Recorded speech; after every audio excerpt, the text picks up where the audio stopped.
اللہ اکبر، تیری تک کے ادامہ میں مرید ہو گئے۔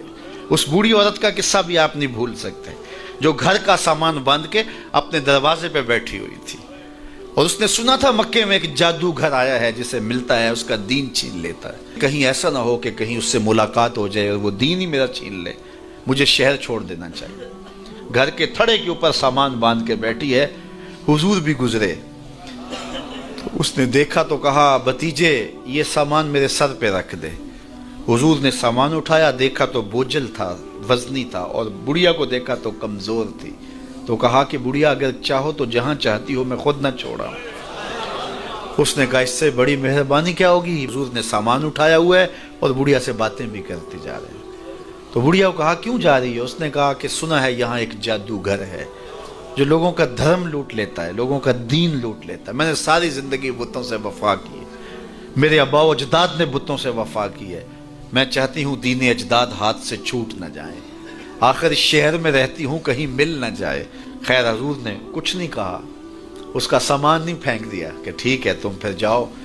سامان اس کا اٹھایا اور جہاں تک اس نے جانا تھا سامان پہنچایا، سامان سپرد کر کے واپس پلٹنے لگے تو اس نے کہا بچے اپنا نام تو بتا دے، لوگ کہیں گے کہ مکہ چھوڑ آئی ہو تو بتاؤں گی ایک جادوگر کے دکھ سے چھوڑ آئی ہوں، تو وہ کتنا برا بھلا کہیں گے شہر مکہ کو کہ جس مکہ سے لوگ نقل مکانی کرنے پہ مجبور ہو گئے ہیں، تو میں انہیں یہ بھی بتاؤں گی کہ جس مکے میں جادوگر رہتا ہے اتنا اچھا نوجوان بھی رہتا ہے، تو تیرا نام لیا کروں گی، تیرے قصیدے پڑھا کروں گی۔ تو حضور علیہ السلام مسکرا پڑے، کہا بڑھیا جس جادوگر سے بھاگ کے آئی ہے وہ تیرے سامنے کھڑا ہے۔ اس نے کہا سچ سے آپ ہی محمد ہیں؟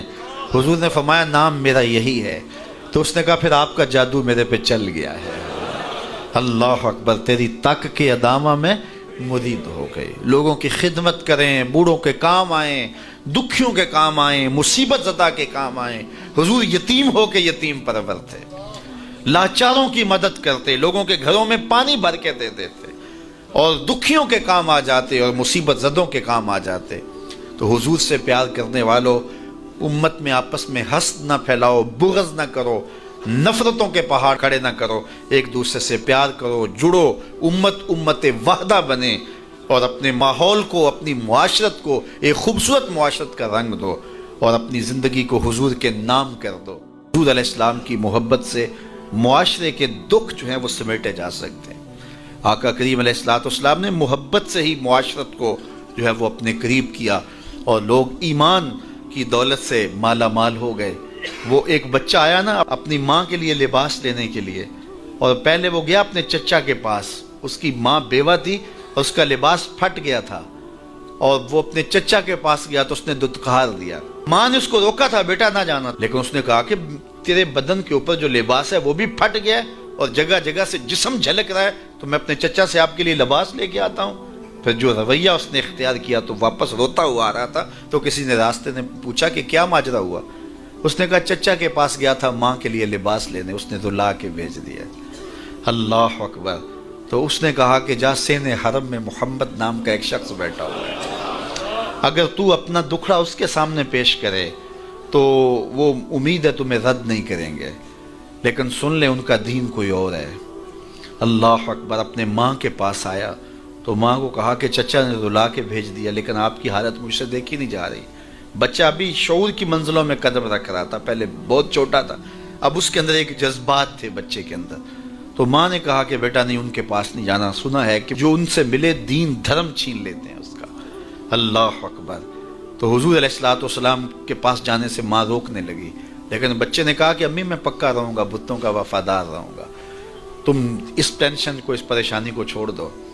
اور حضور کی خدمت میں حاضر ہوا۔ حضور صحن حرم میں چادر اوڑے بیٹھے ہوئے تھے، اور جا کے کہنے لگا میں پہلے بات آپ سے کر لیتا ہوں، آپ کا دین میں نے قبول نہیں کرنا۔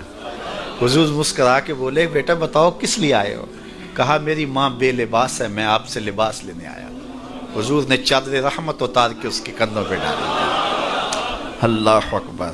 وہ واپس آ گیا اور ماں پر حضور کی چادر اڑائی۔ اللہ اکبر۔ اور ماں نے کہا کہ بیٹے اس نے اپنا دین تو نہیں تجھے دیا؟ کہا نہ، میں نے پہلے کہہ دیا تھا تیرے دین نہیں مانوں گا۔ ماں کہنے لگی پتر اس کا دین ماننا چاہیے، یہ جس نے رحمت کی چادر ہمارے سر پہ تان دی۔ کچھ لوگ کہتے ہیں جی بس میں تو اللہ کی مخلوق کی خدمت کرتا ہوں، میں تو حج بھی نہیں کیا، اس کے پیسے بھی غریبوں کو دے دیے ہیں۔ وہ تبلیغ کرتے ہیں لوگ کہ جناب قربانی کے پیسے بھی اگر غریبوں میں دے دیے جائے تو یہ زیادہ اچھا ہے، ان کی مدد ہو جائے۔ تو وہ اس خدمت خلق میں اتنا غلو کر جاتے ہیں کہ وہ اسلام کے شعار کا مذاق اڑانے لگ جاتے ہیں، اور جو عبادت والے ہیں انہیں ہمسائے کو دیکھنے کا موقع بھی نہیں ملتا۔ اور آپ جانتے ہیں کہ جب ایک بستی کو برباد کرنے کا حکم دیا گیا تو کہا کہ یہاں تو ایک شخص رہتا ہے جس کا سر سجدے سے اٹھتا ہی نہیں۔ کہا میرے بندوں کے اوپر قیامتیں ٹوٹیں اور ان کے اوپر ظلم اور جبر کے پہرے ہوں، اور اس کے ماتھے پہ شکن نہیں آتا، اس کے سمیت ہی بستی کو لٹ کے رکھ دو۔ یار عبادت کرتے ہو لیکن ہمسایوں کا خیال بھی رکھو۔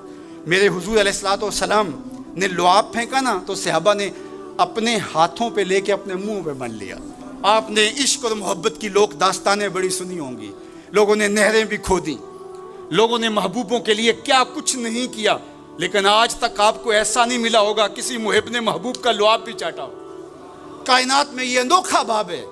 تو حضور علیہ الصلوۃ والسلام نے فرمایا کہ تمہیں اس چیز پر کس نے ابھارا کہ میرا لعاب بھی اپنے چہروں پہ مل رہے ہو؟ تو انہوں نے کہا اللہ اور اس کے رسول کی محبت نے۔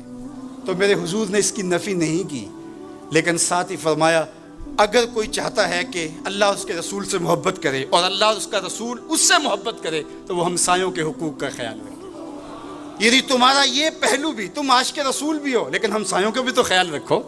تمہارے گھر پہ جھنڈا تو لگا ہے حضور کے میلاد کا، لیکن اگر ہمسایوں کے گھر میں اندھیرا ہے تو یار اپنے گھر میں اس سال اگر چراغاں نہیں کر سکے، غریب ہمسائے کا میٹر کٹ گیا اس کا بل دے دو، آمنہ کا لال زیادہ خوش ہوگا، میلاد والا رسول زیادہ خوش ہوگا۔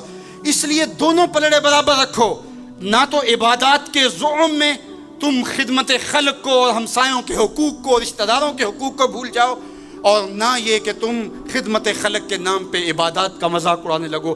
وَكَذَلِكَ جَعَلْنَاكُمْ أُمَّةً وَسَطًا۔ ادارت المصطفیٰ دونوں بازوؤں کے ساتھ اڑنے کی فکر رکھتا ہے، اور امت وسط کے مزاج کو لوگوں میں راسخ کرنا شروع ہوتا ہے۔ ظاہر ہے جب کبھی اس بازو پہ زور پڑے تو کبھی اس بازو پہ زور پڑے تو بازو جھکنے لگتے ہیں، تو میرا اللہ مدد کرتا ہے، نصرت دیتا ہے۔ تو کبھی ہمارے کسی بازو پہ فتویٰ بھی آ کے جو ہے وہ زور ڈالتا ہے، کبھی کسی فتوے کا میزائل لگتا ہے، لیکن ہم تو بلے شاہ کی بولی میں کہتے ہیں بلے آلو کی تینوں کافر کافر آکھن تو آہو آہو آکھ۔ ہمارا کام الجھنا تھوڑا ہے، ہم نے تو آگے بڑھتے ہی چلے جانا ہے، اور ہماری منزل تو مدینہ ہے، ہم نے تو اس کی طرف عازم سفر رہنا ہے۔ ادارت المصطفیٰ ایک فکر کا نام ہے، اور وہ فکر جو مدینے کی ضیاؤں سے پھوٹتی ہے، گنبد خضرا کے جمال کی روشنی ہے، اور وہ مصطفی نہیں ہو سکتا جس کے دونوں بازو میں سے ایک بازو شل ہو۔ حضور کی امت سے جس کو پیار نہیں ہے، حضور کی امت سے جس کو محبت نہیں ہے، حضور کی محبتوں کا کبھی بھی